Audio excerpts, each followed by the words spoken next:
My name is Karina Jimenez, and this is my lesson plan template. The grade I will be covering is 2nd grade, and these are my content standards. My lesson objective is students will perform the jump rope rhyme while jump roping. To the cadence of the rhyme, students will understand the concept of why it is important to land on both feet and bending the hips, knees, and ankles to reduce the impact force. Materials needed will be closed-toe shoes, an open space, comfortable clothes, jump rope, and a poster with the jump rope rhyme on it. Multiple intelligences addressed: bodily kinesthetic intelligence and linguistic intelligence.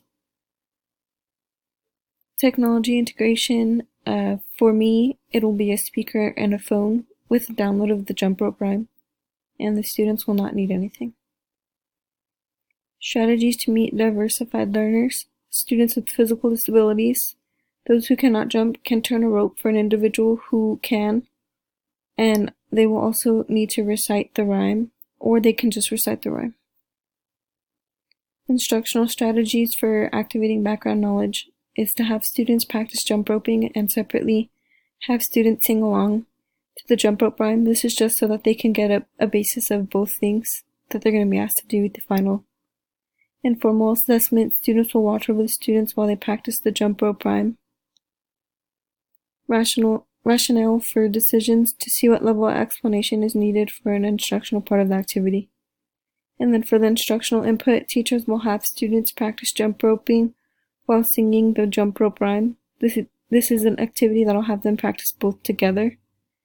And the teacher will assess the students while they practice doing the jump rope rhyme, song, and jump rope. Rationale is to have students be better prepared for the formal assessment.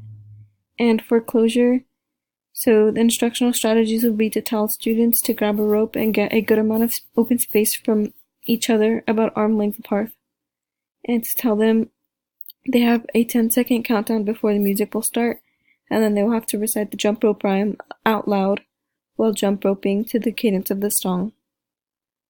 Formal assessment is to have students get arm length apart, give them a 10-second countdown, and then play the song. Watching the students jump rope at the pace of the song, and the jump rope should be making a sound because all the jump ropes will be hitting the ground in unison.